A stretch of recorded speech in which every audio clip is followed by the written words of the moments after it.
Velkommen alle sammen. I mere end et år har vi, Grønland og Danmark, skulle håndtere en ganske uvant og vanskelig situation. Det er vi lykkedes med sammen. Vi har taget initiativ til at styrke sikkerheden i Arktis yderligere.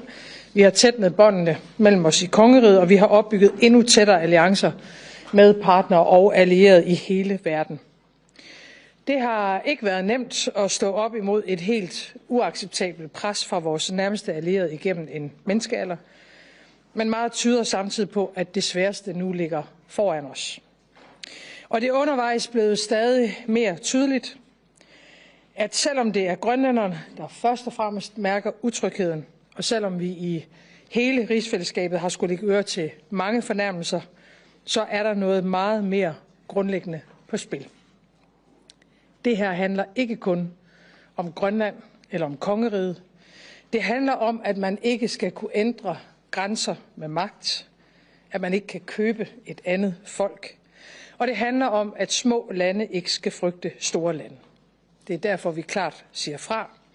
Og det er derfor, at mange allierede gør det samme i Norden, i Europa og i resten af verden. Vi står op, ikke bare for os selv, men for den verdensorden, generationerne før os har opbygget vores demokrati. I morgen der mødes Grønland og Danmark med USA. Vi kommer sammen, vi bliver sammen, og vi går sammen.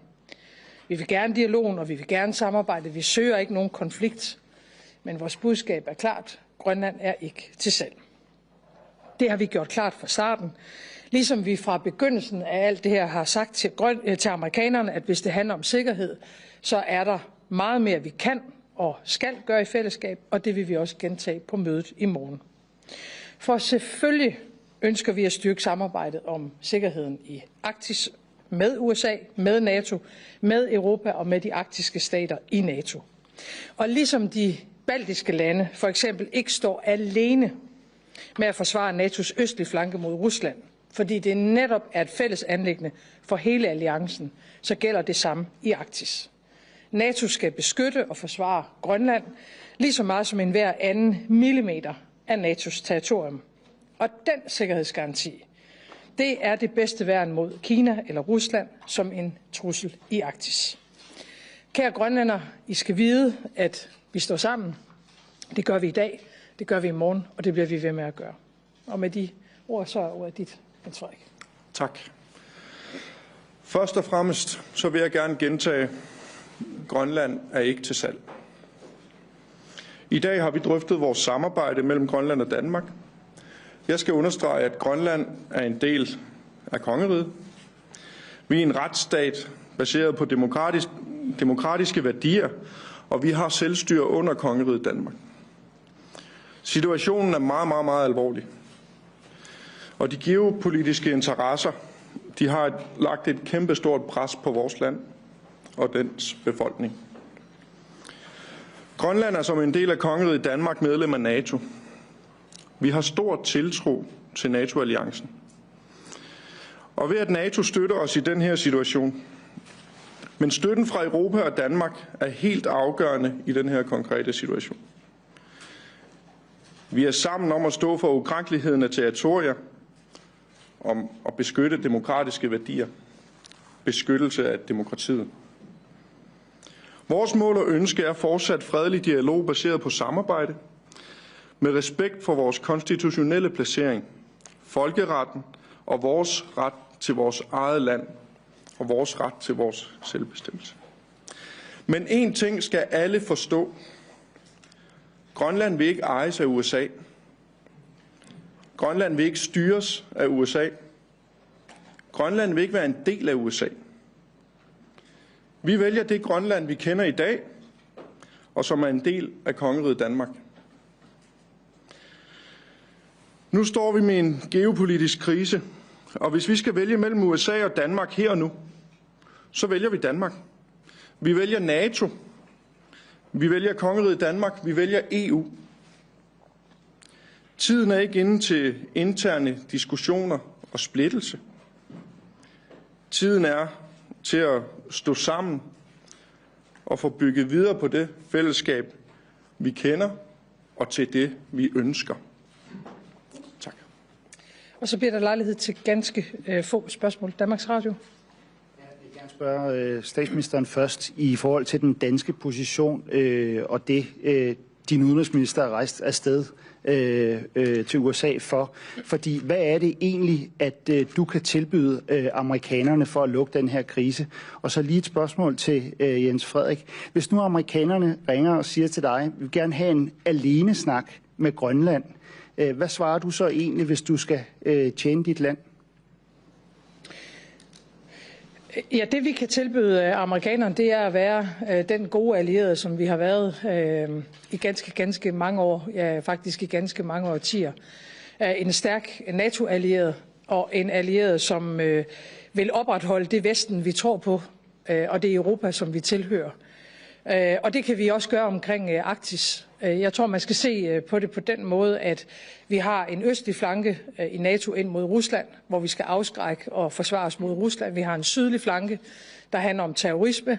Vi har en flanke, der går opad i forhold til rummet og ny teknologi. Og så har vi en nordlig flanke, som vedrører Arktis. Og vi er selvfølgelig om nogen interesseret i, at sikkerheden den opretholdes i det arktiske område og i det høje nord, fordi kongeriget Danmark Grønland er en del af det. Det er vi sammen med en række andre arktiske stater. Så det vi kan tilbyde amerikanerne, det er jo et demokratisk samarbejde mellem selvstændige stater, der respekterer hinanden og gør det bedste for vores befolkninger. Der er ingen lande, der har kunnet tilvejebringe deres befolkninger gode vilkår, hvis ikke man er demokratier, og slet ikke, hvis man er i konflikt med hinanden. Så vi kan tilbyde det, vi har tilbudt igennem rigtig mange år allerede. Ja, og mit svar, det bliver ikke særlig langt. Vi står sammen i den her situation. Vi står sammen i kongeriget Danmark. Derfor går vi ind i lokalet sammen, og vi går ud sammen, og vi snakker med amerikanerne sammen. Ja, jeg vil gerne høre både til formanden for Naalakkersuisut og statsministeren, hvor går grænsen for, hvad Grønland og Danmark vil acceptere fra USA, og også, hvad kan I sige til den grønlandske befolkning nu, hvor situationen udvikler sig dag for dag? Altså grænsen går ved, at vi ikke til salg. Grønland kan ikke købes. Grønland ønsker ikke at være en del af USA. Grønland ønsker en respektfuld dialog og et samarbejde baseret på internationale principper, folkeret og igennem de rette kanaler. Det har vi sagt fra dag 1. Vi har stået fast på det. Vores linje har været fuldstændig klar. Vi ønsker et samarbejde. Vi ønsker alliancen. Grønland vil altid være en del af den vestlige alliance, og det er det, vi baserer vores linje på. Altså i forhold til den efterhånden hårdt prøvede grønlandske befolkning, så tror jeg, at alle i Danmark har meget stor forståelse for den uro og den usikkerhed, som den her situation giver, hvad jo i sig selv er uacceptabelt, fordi Grønland har aldrig søgt nogen konflikt med nogen. Tværtimod, så er det et ualmindeligt fredeligt folkefærd, som understøtter de vestlige alliancer, også på sikkerhedsområdet. Så alle vores tanker er med den grønlandske befolkning, men det er jo også vigtigt at sende et meget klart budskab om, at Grønland aldrig nogensinde kommer til at stå alene. Altså, vi giver ikke op på det, vi tror på, uanset hvilke trusler, der måtte komme. Og som jeg sagde det før, så er det klart, meget af det her handler om Grønland og om kongeriget, men der er jo noget meget større på spil, nemlig hvis vi giver op på vores grundlæggende tro på, hvad demokratiet er, og hvad man kan inden for demokratiet. Og derfor er kampen for det helt grundlæggende her, det kommer vi til at stå fast på, og det kommer vi til at gøre sammen. Så er det Samitsiak. Ja, jeg vil gerne spørge, hvis nu Rubio og Vance de kommer med et tilbud, eller på anden vis lægger op til nogle forhandlinger om Grønlands fremtid, hvordan vil I så reagere? Grønlands fremtid, den skal defineres af Grønland i den konstitutionelle ret, vi har i dag. Grønland er ikke til salg, og alene snakken om at kunne købe et folk og kunne købe os, den er ude af sporet. Den er ikke respektfuld. Det har vi sagt fra starten, og der er vi endnu. Og det er også den besked, vi kommer til at rejse til USA med i morgen. TV2. Jeg har også et spørgsmål til jer begge to. Jeg starter lige med dig, Mette Frederiksen. Amerikanerne har valgt at rykke mødet i morgen over i Det Hvide Hus, og J.D. Vance, vicepræsidenten, skal afholde mødet. Hvorfor tager du egentlig ikke selv til USA?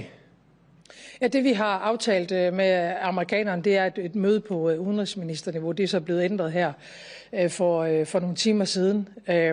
Uanset hvem der deltager i det møde, så er vores budskab jo det samme, nemlig 1, at Grønland ikke er til salg, og 2, at hvis det her handler om sikkerhed i Arktis, så er vi drevet af en fuldstændig stålfast vilje fra kongeriget Danmark i forhold til at gøre alt, hvad vi overhovedet kan for at sikre det sikkerhedspolitiske. Det har vi vist igennem mange år, at vi kan som allierede. Vi er også villige til at investere i de kapaciteter, der skal til. Og så er det et NATO-spor, som vi ønsker at gå ned af, men vores budskab er det samme, uagtet hvem vi mødes med. Og så var der et spørgsmål her til os. Jamen, jeg vil bare spørge dig, hvorfor du ikke selv skal med. Men så er der ikke flere spørgsmål. Hvis ikke... Men er det fordi din vurdering er, at det vil skade mere end... Er der et spørgsmål til... Ja. Jens Frederik Nielsen, du siger, at I vælger Danmark. Skal der så ikke være mere snak om selvstændighed fra Grønlands side længere? Jeg synes, vores interne forhold i det fællesskab, vi har nu, det er jo sådan noget, vi løbende drøfter og har gjort hele tiden. Men tiden lige nu er til at stå sammen. Grønland står i kongeriget Danmark og står fuldstændig sammen om at beskytte de fundamentale principper, der er i verden. Og som der blev nævnt lige før, vi står i orkanens øje i Grønland. Den grønlandske befolkning er blevet udsat for det pres her i længere tid nu.